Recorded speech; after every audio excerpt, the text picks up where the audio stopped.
What's up, boys, and welcome back to another episode of the Bettor Sports Show. I'm Ryan. I'm here tonight with Randy. How we doing, my friend? What's going on, my guy? How we doing? I'm doing pretty well because my Boston Bruins, as you can see in my little shrine up there, I have about four in this household to them. They won last night in game one, and that kicks off one of the big things I want to talk about. Because I started off that morning, I had a nasty case of big baller syndrome. I put $300 down on the Florida Panthers, and that could have been really bad. And then something funny but good happened. I go to work, and the whole day, my gut, my head, all my instincts are yelling at me to cash out that bet. It's like in the cartoons when the angel and the devil appear on your shoulder. Well, Billy Walters appeared on my shoulder and he was like, "You fucking idiot. Cash that out. All right, what are you doing?" And you know what? I listened. All right, nature gave us these things like, your gut, your instincts, cauliflower ear, all these natural signs that, could indicate danger. So I did, and what happens? The Bruins, my team, win 5-1. I would have been out $300 if I was fucking around there. So A that's why shellacking. a shellacking. That's why you always trust your gut. And then just one small little aside. Everywhere you looked that morning, people loved the Panthers. The bookies loved the Panthers, and everybody had the same logic. Well, the Bruins are just played a big game seven. The Panthers are well rested on the road. Panthers at home, they should win this pretty easily. And when everybody starts to think the same thing in gambling, that's when some shenanigans can occur. I'm not saying Vegas sits inside the Buffalo Wild Wings when they make the phone call, but there's a reason Fade the Public exists. So just be wary of that if you see everybody on the same side on social media or all the guys at the water cooler at work, like, "Oh, what do you like tonight, Johnson?" Right? Always avoid those situations. So I just wanted to start off with that. No, hey, it's funny you say that though about fade in the public. I considered it last night, but so far nights that I don't bet on the Knicks, they win, so we stayed away. They won last night, but the most bet on prop, at least on BetMGM, from what I saw, was Jalen Brunson over 35.5, and that cashed. I think it was like 86% of the public was all over the over on that. So that's one of those instances, but for sure, fading the public, it has its ebb and flow. You have to know when. You absolutely have to know when to fade the public, but especially for NFL, for me, it's been very profitable. When in doubt, just fade the public. You can make a good amount of money in football by being a contrarian asshole. If everybody's on one side, just bet the other and watch the magic happen. This year, that didn't happen as much in the first half, and then the second half, you're right, Chiefs at the Packers. That was a big trap game. The Ravens losing outright at home to the Chiefs. The Lions covering against the Niners. Although that was a public play, so I shouldn't reference that. But a lot of traps sprung the back half of the year. Oh yeah, I mean, and again, you'll see it. I mean, it's back to your original point. Really, it's overthinking in this concept, uh, in and of itself. If it makes too much sense, you're not the only one who thinks that, and you could probably determine something is being majority bet on by the public just by your own thought process of looking into a bet. If it makes too much sense, you have to know there's probably a million other people, quite literally a million other people out there looking at that same prop, looking at the same stat trends as you, being like, oh, yeah, this seems very obvious and straightforward. Let me go ahead and roll with this. And you could almost be sure sometimes when you see a trend that seems for certain, just go the other way. Just go the other way. Because if most bettors were successful, that, tailing the public would be a thing, but you never hear anybody say that. Exactly. Those sports books aren't built by winners, and they never cut off a loser, right? They never cut off a Absolutely. loser, and when they do lose, they're like, "Oh, hey, you want this free voucher? You want this free room? You want this? Keep coming back, bro." Right? They build those big, exorbitant, wild sports books off of losing bets. Oh, yeah, for sure. And speaking of losing bets, again, last night I did not bet on the Knicks and they won. They were massive favorites to open up early last week, end of the week, uh, when they finished off the Sixers game six. I believe they were as high as minus 250. Um, the spread was very popular yesterday. I believe they closed at 4.5, which they did not cover. They only won by 4. But very surprising yesterday, and the betting market, regardless, with the Knicks taking down the Pacers at game one, instilling massive faith in the New York fan base. Jalen Brunson going crazy over there. A couple really particular. I try not to read too much into that. That's what the mainstream media is just kind of pushed out nonstop. Pretty much the past day or two, the stats that he's accumulated and nobody's done since Jordan. But really amazing stuff he's doing over there. But again, I feel like Anthony Edwards over on the Timberwolves is a little bit overshadowed here. They come away with two vicious wins against the Nuggets on their home court. Uh, really crazy right now. I'm not about to jump on a trend as far as betting for the Timberwolves in this series against the Nuggets. I do think that they will have an answer here. It would be crazy to see the Timberwolves sweep the Nuggets.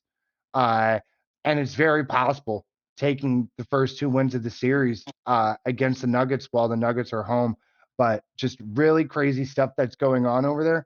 But I do have one proposition here for a future bet. Um, Nothing too crazy as far as the odds, but something that I've started doing lately, pretty much one a week. My unit size is fairly small, around $25, $20. But I've taken a liking to the idea once a week, maybe a quarter unit.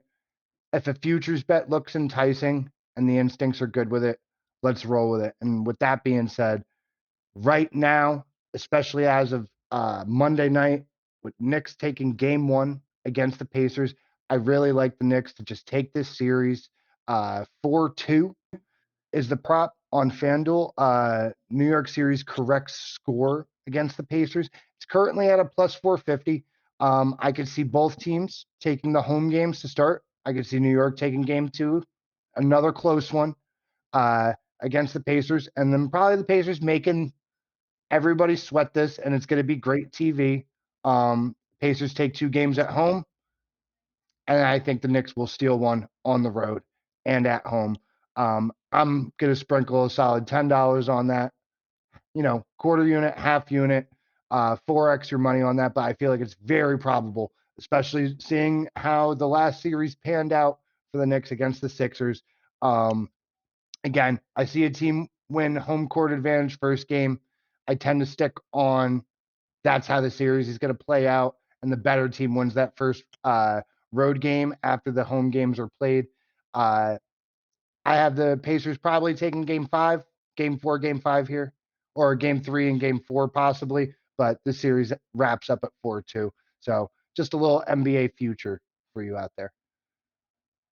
Yeah, but it's always fun when the playoffs roll around, planning those futures out, and perhaps you have a hedge opportunity, right? Say the Knicks are up 3-2, or and you can just bet the Pacers theoretically at plus money or at around even money, hedge that out, and you could walk away with a profit either way, guarantee yourself some nice money there. And on top of that, I never want to hear anybody say, oh, $10, just $10. Nope, we don't unit shame here. When you're betting your hard earned money on these games, right? Never let anybody tell you it's just $10, just $5, because that can add up quick, right?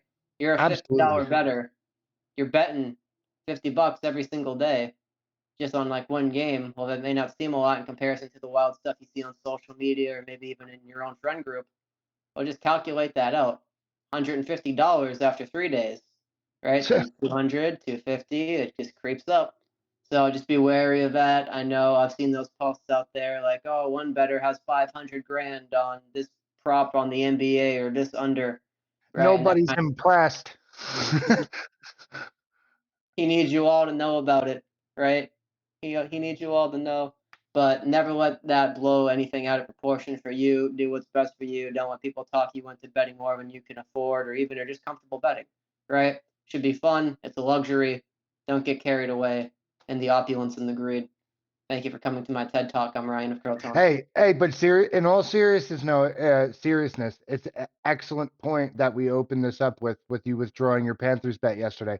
And again, make no mistake, $300 is a donk bet. I mean, do the minimum wage calculation for whatever area that you live in, and what a hardworking, no matter what your job is, 24 to 34 hours a week, you know, after taxes, it's probably somewhere around that. So that's no joke money to throw around. And that's an excellent call to pull back on that. That's, just because somebody's wagering bigger money also too doesn't, a lot of people make it seem like, oh, well, they must have tons of money.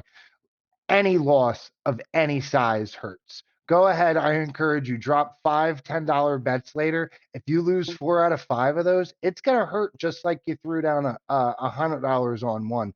And to what you said about the math, that's really the way that I started approaching it, I would say about 6 to 8 months ago, once I really started to understand or start to understand sports betting more. If you bet twice a day, and say again, where I got started was finding the advantage underdogs. If you could bet twice a day, and again, it's unrealistic to do it every day, but if you make 2 bets a day, two underdog bets a day of $25, you're flipping into 50. That's $100 a day. You do that math over a month, you can make a full-time living off of $25 money lines if your percentage is high enough, or at least I'd say a bit higher than the equivalent of a minimum wage part-time job. So definitely precious money to anybody living in this day and age. $300 is $300 if you could win that on any given night. Exactly. And also, just a quick tangent I'm going to go on that always comes up when we talk about these things. We generally conflate wealth with status or knowing things, right? Or ability. You can be very wealthy and not have a fucking idea what you're doing when it comes to sports betting.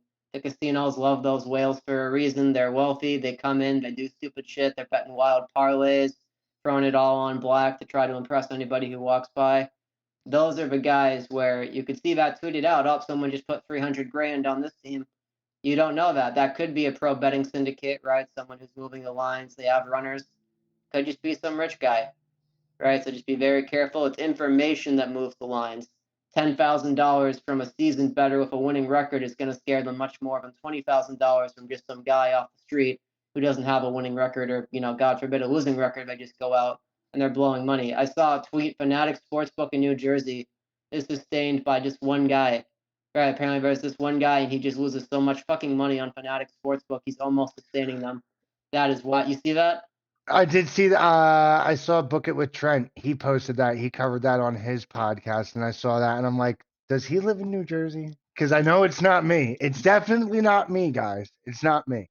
But I did. It made me curious because I saw that specifically it was in New Jersey. I'm like, who could be betting that much and losing that much, and I don't know about them yet. Very interesting, but impressive nonetheless. I mean, again, right? It's you gotta. That's an acquired skill to Oh lose yeah. at that rate. It's a Mhm. 50-50 chance with your eyes closed. So if you're hitting way well below 50 and generating market value just off of your losses, man, we need to take that guy in for studying. Exactly, right? It's actually equally as difficult to fail something that badly than it is to succeed at it. Right? You're breaking the law of averages just in a very different manner. And speaking of throwing millions of dollars around, NFL free agency was wild this year, and we saw tons of running backs on the move. And a few guys I'd like to spotlight, right? Saquon Barkley goes to the Eagles. A Giants player goes to the Eagles. That's always going to make massive headlines, and he just embraced the full villain role. He's posting on Instagram the many men caption. He just knows they hate him now. So that's going to be a very spirited affair next time the Eagles and Giants play next year. Behind that offensive line, a lot of people have expected very big things out of Barkley. Can he back up this new role? So that's definitely something I'll be keeping my eye on. Josh Jacobs in Green Bay. I'm a big Josh Huge, Jacobs guy. Yes, huge. I think that's a great acquisition for them, especially when you have young talent, a young quarterback, young receivers, having that established veteran guy like they had with Aaron Jones, and I'll talk about him in a second, can really help on those, third and short situations, helping you get over the hump, score late in the game, second and goal, first and goal, when the pressure's on. I think he should have a great year there. In a coaching staff, Matt LaFleur knows how to use his guys in order to maximize their potential, get the best out of them. I'm looking at him for fantasy. And then lastly, a guy who I think is going very underlooked and undervalued. Aaron Jones in Minnesota did not get the headlines some of his peers got, right? It was reported, it was news, but it wasn't something like a Saquon to the Eagles. Aaron Jones, I've been an Aaron Jones truther for a while now. I thought he was excellent last year, helping the Packers bounce back and make the playoffs. I think he's going to do very well up there in Minnesota. Because, yeah, he is going to have a rookie QB, most likely, in J.J. McCarthy handing him off the ball. But they're not going to be able to stack that line against those excellent offensive weapons, right? Justin Jefferson, T.J. Hawkinson, Jordan Addison. I think that's an environment where a running back can excel. He's going to have a timeshare, most likely, probably just due to his age. They'll have somebody else there taking the carries. But I think Aaron Jones could be a nice sleeper fantasy pick for me. I have my eye on that. That might be one of the most interesting divisions in football this year right now because I again, and it's gonna a lot of that's really gonna depend on the development of McCarthy, and we'll see a lot of that updated, posted throughout the year. Sneak footage of him at practice and all that. Most importantly, being able to stay healthy, but you simply just there's no way you could bat an eye at any team holding Justin Jefferson. And again, just what Hawkinson has been able to provide, it still blows my mind that the Lions let him walk and let him walk no less to a division rival. Absolutely insane pickup that the Vikings have off that. Yeah, Aaron Jones looks to be explosive. Been a fan of him for quite a while. Saquon, big question mark for him. Can he stay healthy? I feel like he has the best chance of success though there. Even though Kelsey has departed and retired from the Eagles, that line still looks to be. They should be at least top 10, and you know, in this day and age, especially, most teams do not rely on the run game that they used to. But if they do, the front five tell the tale there. So I would have a serious eye, maybe even on a well, I wouldn't say comeback player of the year for Saquon because he did have a quite good year last year, and they didn't even have a quarterback for I want to say the number one quarterback for about 10 weeks, 12 weeks there in New York. So it'll be interesting to see what he does there, and especially his matchups. He's gonna go against the Giants twice because they're in the NFC East. So that'll be interesting. Yeah, impactful running back free agency moves this year definitely were plenty. NFL free agency never disappoints. You see those big contracts thrown around. Some of them age amazingly well. Some of them age terribly. And that's part of the fun. We'll be back here in 8 months thinking, all right, why did they give this guy all this money? Or thinking, how did that guy only get signed for that? And a lot of it is again if we see these guys stay healthy or not. Again I feel like over the past 3-4 years, the frequency of injuries has just gotten so much higher. We look at I want to say yeah Derrick Henry, he was out I want to say for 8 to 10 weeks last year as well. These marquee guys, man, once they get injured, and for what it's worth, actually Christian McCaffrey. Uh, Pretty much the year that he got traded, where he had started, I want to say it was the first 4 weeks on the Panthers. If you look actually up until then, um, very bumpy. Guy couldn't get in a full season. Right now, he's in a position where he could stay healthy, so it might look like he fits in tremendously in San Francisco system. But a lot of it is again, can these guys just stay healthy? Let alone the system that they're being signed to, but just can they stay injury free? Mm-hmm. A freak injury can derail you. It can make a good signing awful in a heartbeat. Right? You see that every year. Guys get hurt, and it's just a fucking backbreaker. Backbreaker. You never want to see that. Never want to see a guy get injured out there. And again, we talked about it last week on last week's show. The amount of start QB1s last year that were out, and the philosophy, in my opinion, we're gonna start seeing unfold throughout the next couple of years is uh, teams that are looking to make a playoff run, their QB2 is realistically a QB1. And a lot of these teams are going to have to start understanding that you're going to lose your QB1. The chances are very high for 3 to 6 weeks, if not for at least a concussion protocol and just a bad hit once throughout a season could just derail you for 2, 3 weeks. So you got to have a number two quarterback ready. A decade ago, we did not see quarterbacks leaving the game at this rate that we do now. I mean, again, Aaron Rodgers, Deshaun Watson, Anthony Richardson, Kirk Cousins. The list goes on and on and on. The season happened months ago, and all of those names with the injuries are still super fresh in my mind. So, again, it seems kind of lame because it's kind of irrelevant from stat tracking and data, but it really is. If guys stay healthy, their chances of having a great season and it being a great signing for the front office uh, is much better. If they don't stay healthy, odds are looking terrible. And even if it's a minor injury, exiting for even 3 to 4 weeks in the NFL, uh, it just messes with rhythm and chemistry. It's an 11-sided offense or defensive game.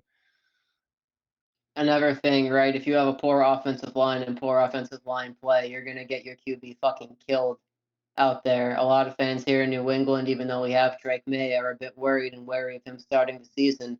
And then, of course, that's kind of fucked up for Jacoby Brissett. You're throwing him out there to the dogs. The idea being he's going to, quote unquote, take the hits so the future franchise guy doesn't get hurt. I'd like to see them rectify that before we go into the season so neither guy is out there running for their life, right? Because Brissett was a great Patriot for us. May is the guy of the future. You just want to get that offensive line solidified. And one last thing before we move on, you talked about the Eagles earlier. I talked about them myself. Something I just thought of, there was rumors and rumblings Sirianni lost that locker room last year.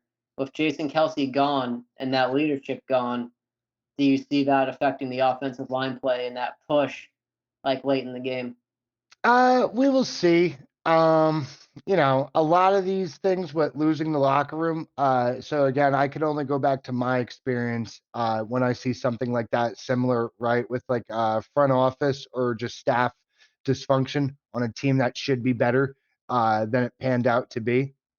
Um, this year or this past year rather, with Robert Saleh on the Jets, how would one argue that he did not lose that locker room? There's so many going ons in there between the situation with Zach Wilson and what was going on, and how another quarterback wasn't brought into the fold early on, a veteran quarterback as the backup where he should have never even been considered to be a number two. All these things, right? And there was reports of him losing the locker room, and that was kind of shut down. I want to say around like week 16, week 17. The GM came out, and they they exchanged pleasantries and good words about each other, and it was pretty much like here to stay type of thing. So when I see, and I believe I saw the exact story that you're referring to, it circled its way around me about a day or two ago. Um, you know, sports is a very "what have you done for me lately" industry, but Philly, nonetheless, they know where they stand, at least in the NFL regards. They're going to be contending in that division for a long time. I don't see any glaring need for a shift in staff or coaching. A lot of the details that I saw in them last year that were errant and responsible for that second half of the year decline and slide, mostly defensive, mostly the pieces that you had to work with. It just simply it wasn't the same team that made a run to the Super Bowl against the Chiefs the year prior. I would say he's not on the hot seat. Um, we'll see how the offensive line holds up in this acquisition of Saquon Barkley goes that we just spoke on previously. Uh, they start this season out first 5, 6 games, and they're at 500 or over, they'll be fine. They start the season out a little rough, 2-3, 2-4. He may be on the hot seat. Uh, we will see. There was also a bit of the drama between him and AJ Brown last year too. It seemed like there was a bit of miscommunication regarding play calling uh, and just where they wanted the ball to go. First year offensive coordinator with the Eagles last year too. It seemed like he wanted a bit more plays designed for Jalen to run and throwing out of the pocket when it was unnecessary. A lot of bubble screens. So we'll see what the adjustment has been last year into this year. But I'd say Sirianni's probably safe. Probably safe right now as long as this team gets a 9-win season. He's probably safe because if it's one thing Philadelphia sports fans are known for, It's their patience and rational, level-headed thinking, right? So if he starts off 500, 2-3, they're not gonna, flip out, start calling for his head, start chanting "Fire Sirianni" at the game. You got a young franchise quarterback. You just signed AJ Brown to a long-term, fairly long-term 3-year contract. They just re-signed Smith to a 3-year contract. You got Saquon Barkley. You got the last remaining pieces of a veteran line. You got the stud Blankenship in the secondary that emerged out of nowhere 2 seasons ago. Now he's pretty much a household name and starter in Philadelphia as far as they're concerned. They're getting some pieces together. I'm very concerned for what the fuck the Cowboys are doing. Very concerned. At this rate, I feel like the Giants may have a, a a jockey back and forth between second place with the Cowboys. Right now, to me though, at least on paper, and things never shake out the way they look on paper for what it's worth, but on paper, I got the Giants, the Eagles winning that division most likely this year. It's a rule in the NFC East: whoever won the division last year can't win the division the following season. So the rule just has to come to roost. So we're not going to see a team other than the Cowboys win it. Perhaps Eagles, perhaps Giants. Just a quick shout out to Washington, Jaden Daniels. I hope he does well there. I'd really like to see him succeed. He has some good young offensive talent. I worry about him getting pressured if he can't make his reads quick enough, transitioning to the NFL level. He struggled in college throwing to the middle of the field. He didn't do it a ton. It just wasn't something he was comfortable with. Of course, in the NFL, if you're constantly looking to one side, like the outside, defenses are going to pick up on that instantly, and they're going to make your life a living nightmare. They'll be setting traps for you, pressuring you, causing turnovers. But I think scary Terry McLaurin's going to come up huge there. They're going to build some chemistry. They And got hopefully, weapons. they They got got weapons, weapons. right? That's always the thing with a young quarterback. Do they have weapons? Are they going into a situation where they're thrown to a guy who's maybe on their last contract? Maybe that guy's more concerned with getting a contract for next year, looking out for themselves, not doing, the team play stuff, blocking. They're making a few business decisions out there, making a business decision, if you know what I mean. There we go. Yeah, there No, we go. absolutely. Absolutely. And yeah, that I believe wraps it up for me. I think we went on a bit of a left turn there, but I really liked the way that discussion went on the NFL. I thought that was very healthy and productive. The NFL is interesting all 12 months out of the year, baby. Can't get enough of it. hmm So that's all I have for tonight, right? I was going to talk about the Toronto Maple Leafs, but let's be real. You can talk about the Toronto Maple Leafs 12 months out of the year as well. You can find all that content online on TSN, how you're going to rebuild them, how this is it. This is finally the year. You don't need to hear me yap about that. So I'll just say this: that defense is good. And this is coming from a Bruins fan. Their defense is good. They just need to make some changes to balance out the lineup, and they need goaltending. Other than that, though, I really do think they found a nice combination with that defensive core. They're contenders. I don't feel like they're not going to slip into irrelevancy, over the next couple seasons, anything like that. They got good guys there. Much to what you said, a lot of it's goaltending. And again, expectations of these big market cities, it's tough to meet, man. You can't win them all every year. I mean, just look to last year's playoffs. Things get crazy. It gets crazy. What we're seeing right now in the NBA, what the Timberwolves are doing in the Nuggets, absolutely unpredictable and crazy. Um, Playoff sports, whether it's hockey, whether it's football, whether it's baseball, it's a totally different game than what you're seeing in the regular season. But as far as the regular season's concerned, they're contenders. They'll be back again next year. It's going to be right. What new pieces they plug in through free agency and how that ends up panning out.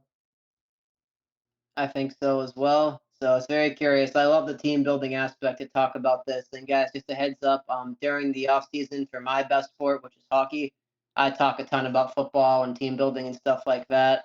I know Randy, you're very good at the baseball. You're a baseball guy, and we have the shared love of football as well. So that's some of the content we'll be producing for you going forward. And of course, there's always the MMA going on. Always, always, always. Hey, man, all sports are good sports. I might even find myself watching cricket once in a while at 1 a.m. when I'm down bad and I missed all my bets. I'm just kidding. I can't judge you. I was a hardcore esports guy for a while, so I would wake up in the morning watching Chinese League of Legends, which of course I had money on. And one day I was sweating out a really hardcore match, and if I won, I would have walked away with like four figures. And my dad walks over, he's like, "What the fuck are you watching?" And I was like, and he's like, "Why are you so invested in this?" And I was like, video games, am I right? Yeah, big in my generation. So That yeah, I know where the baby. rabbit hole can lead. Hey man, where there's value, you find it. That would be insane though. Absolutely, winning a wager of that size off of League of Legends. I dabbled a bit, but speaking of which though, and value, real quick, as far as MLB, again, I'm not sure to the extent that you follow it, at least in this segment of the season, with how intense NHL Mhm. postseason hockey is. I can't blame you if you're not dialed into MLB. But right now, this year is actually like a bit more exciting than recent years. Every division has a bit of a sneaky, where the hell did this come from? But I'm just going to run it down for you really quick, just a real general recap. Um, we got the Orioles and the Yankees absolutely battling out in their division, both at 23 wins each. In the American League Central, you got the Guardians and the Twins. Um, Over on my little Instagram channel, I've talked about the Twins a little bit, especially leading up through the off season. I just like what they have there. They're going to slow burn through the first half, but I really expect them to pick it up during the second half of the season. And last year, the Guardians were getting hot towards the second half of the season, and it's showing now with them sitting in first place. There is a three-way tie in the American League for the best record, and that's between the Orioles, Yankees, and the Guardians.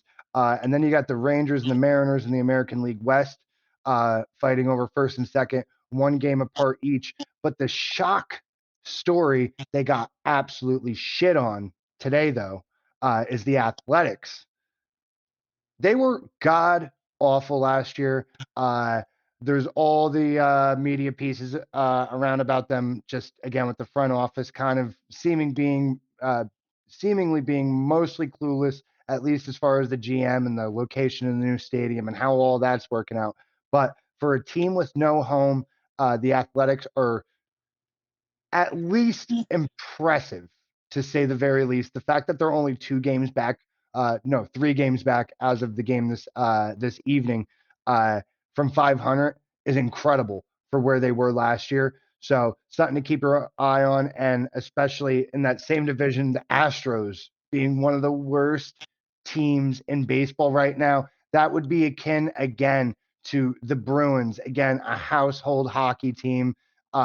They just they are going to the postseason. More years, stop it. You know what I'm saying? It would be as if again they had a 250 win percentage following a great year. It would be absolutely shocking.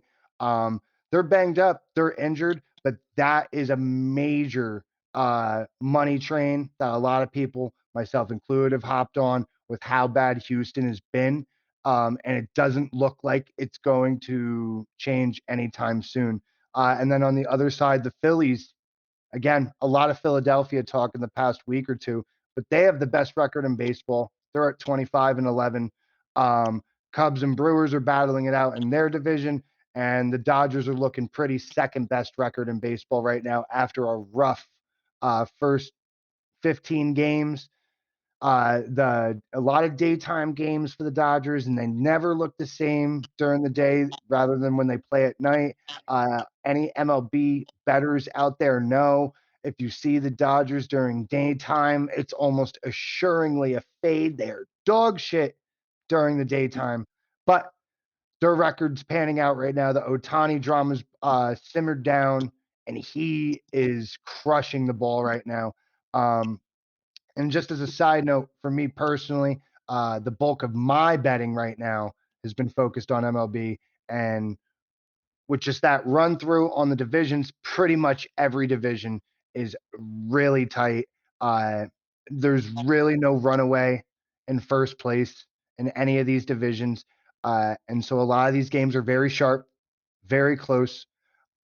Strikeout props have been crazy successful for me the past 2 weeks. If you are an MLB bettor, please consider looking at the pitching matchups like you would a quarterback matchup for the NFL. I cannot emphasize how much that this is overlooked in a sport where the pitcher is literally it's directly comparable to the importance of a great field general in the NFL. If you are betting on these teams and not looking at the pitching matchups and who is potentially coming in for relief pitching, you are so far gone. But with that being said, looking at these pitching matchups, there are quite a few just again outliers, if you will, that stand out. And there's just in general more strikeouts being thrown per game more than ever. Sliders and curve pitches have hit their highest velocity that they have ever hit. We're seeing 93, 95 mile an hour sliders coming out. High rate of strikeouts. So me personally, I've been looking at a lot of 4.5, 5.5, catching that number, running it through teams and seeing how their rate of strikeouts, how they've been doing that week, yada yada. But a great moneymaker, great value if you're not into picking a side on these money lines for a lot of these sharper lines that you're getting on the money line odds for these games. Consider looking at the pitching props. I would say it's comparable to a lock anytime scorer that you feel very confident about during the NFL season. Um, you know, bad rushing defense with a top 5 offensive rushing team. You know what I mean? It's usually a no-brainer, and it usually goes in that direction. I don't know if you caught a part of that gravy train that McCaffrey was on last year with the 14 straight games of him anytime touchdown scoring. But again, it is similar to that. It's not the hardest thing in the world to look at a pitching matchup, look at the trends, and look at if these guys are trash or not. It's pretty easy, and again, less of a sweat than just kind of throwing out these money lines. 100%. Sometimes you can do the research. You can find a player prop, a total, or some other bet where you are doing very well for yourself without having to sweat out the whole game. I know baseball can be very stressful. You could be sitting there 3, 4 hours and your money's still not in your account, right? And baseball is weird, remember. Unlike all other sports where you have the time gate aspect where a team is up 3 goals in the third period in hockey with 5 minutes left, realistically, the other team may not have enough time to score. Baseball, the impetus is on the defense. You only need one inning to score 8 runs, right? Because you have 3 outs as opposed to say 10 minutes in an inning or something like that. So always keep that. You got something? Today, the Rangers scored 10 runs in the second inning against the A's. And like I had mentioned, the A's have been playing very competitive. They themselves, 4 nights ago, they put up 10 runs in the second inning against the Marlins. So to that point exactly, it's all on the defense. One inning could result in an absolute just insufferable onslaught of offense. Mm-hmm. And that's why baseball is a bit different in that regard, and you always want to keep that in mind, whether just for the mental health aspects, knowing when to cash out, or just remembering there is no lock. No crying in baseball and no locks in betting, my friends. Absolutely. All right, I think that wraps us up for this evening. If you enjoyed the show, make sure to leave us a like, comment, subscribe, tell us what you thought. We had a more condensed format this time, so I think that's going to go very well. Let us know what you thought of that. Until next time, I'm Ryan. I'm here with Randy. Thank you, Peace. brother. Thank you for having me on. You got me feeling lucky. I'm putting everything on black.